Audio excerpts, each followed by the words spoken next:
from Washington after a 3-day visit to Iowa. Senator Sanders, good to have you back on this program, sir. Good to be with you, Tavis. Your trip to Iowa was for what purpose? Well, it is no secret that I'm giving thought to running for president of the United States. And I think, Tavis, when I go to Iowa, when I go to other states around the country, there is massive discontent among middle-income and working-class people about the state of the economy. They see themselves working longer hours for low wages. They worry very much about the future for their kids. And meanwhile, they're seeing 99% of all new income going to the top 1% in this country, experiencing a grotesque level of income and wealth inequality. So there is a strong feeling, in my view, all over this country, that we need fundamental changes in the way we do economics and in the way we do politics. And that's what I've been talking about. There are some who believe that Hillary Clinton, should she get in the race, and all the indicators are that she will, given that John Podesta recently left the White House to go work for the Clintons. So there are many who believe that she is the presumptive Democratic nominee if she gets in. We saw news a few days ago of a secret meeting between she and Senator Warren some weeks ago. I wonder whether or not Hillary Clinton has asked for a meeting with you. It appears that she's meeting with people and trying to get some advice, and I wonder if she's reached out to you at this point. No, she has not. Thank you, Senator Sanders. I guess what I'm getting at is what it would take for you to not get in the race. As I said a moment ago, you said repeatedly that you're prepared to run if no one left of center gets in. So what does that mean? Well, what it means, it's not just left of center. Look, Tavis, this country faces enormous problems today. And at the end of the day, in my view, what we have to realize is that it is absolutely imperative to put together a strong grassroots movement that takes on the billionaire class. And I can't describe it any simpler than that. You can't ignore the reality that the top 1% has unbelievable economic power, and as a result of Citizens United, now has extraordinary political power. And you don't think you don't think that Hillary Clinton would or could or will do that? I don't know. I agree with you. I think she's probably running. I don't know that I know that for definitively. And I don't know what she's going to be campaigning on. But I do know that we need candidates who will make it very clear that we cannot have government policy dominated by the top 1% for the 1%. That's wrong. And that is what kind of the efforts that I've been making throughout my entire political life. And if Hillary Clinton decides to run and I decide to run, we're going to have very good debates, about the role of Wall Street in our society, about trade policy, about foreign policy. And these are the kinds of debates that absolutely need to take place.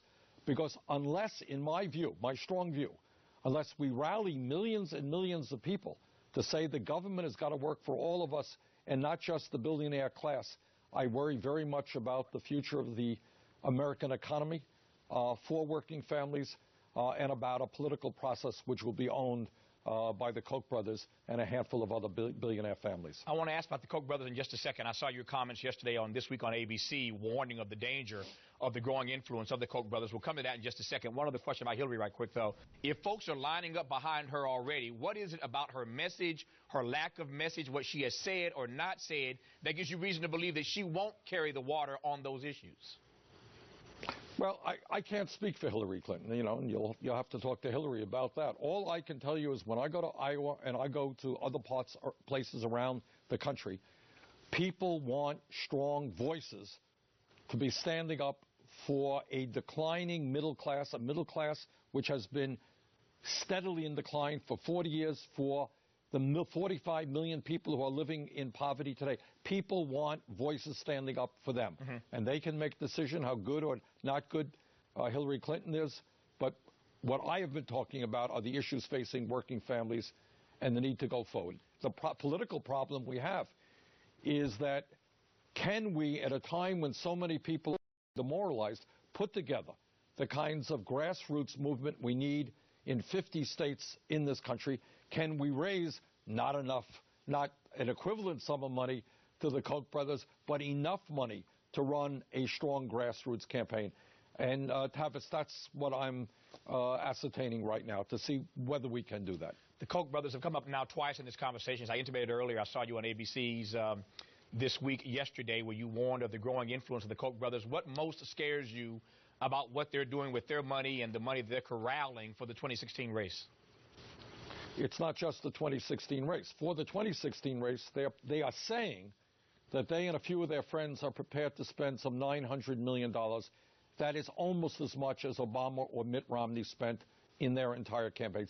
But I think these guys who are worth $100 billion could easily double that amount. It doesn't matter to them. They have an endless supply of money. But Tavis, what people don't know is, what do these guys stand for? What do they want? And the truth is, they are radical right-wing extremists who in the past have made it clear they want to end Social Security, they want to end Medicare, they want to end Medicaid, they want to end public education, they want more tax breaks for the rich and large corporations. They want no limits at all on campaign financing.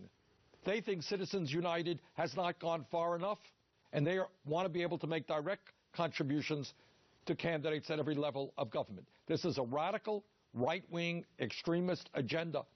And if we don't stop them, this country is going to go back to the 1920s, where virtually every piece of legislation that we have passed since FDR has been killed and eliminated, including Social Security.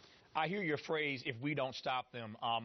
It's not just a matter of stopping them at this point. It's more, I guess, of educating the people in this country about their agenda, because the Supreme Court has made it clear with their decision that they can't be stopped, that is. So when you say we have to stop them, how do we, what agency do people have, citizens have, to stop them from spending whatever they want to spend, given the decisions that have already come down by the courts? Well, first of all, we need a constitutional amendment to overturn Citizens United. And there are some 17 states that are already on record in supporting that. And I think, Tavis, by the way, this is not just a progressive issue.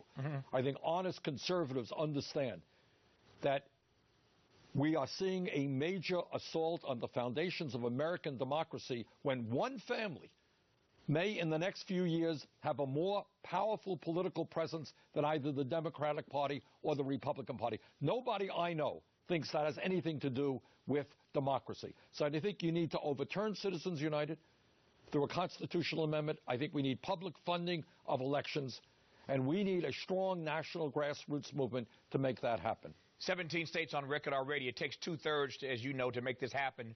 What is the likelihood that we'll ever get to two-thirds, you think?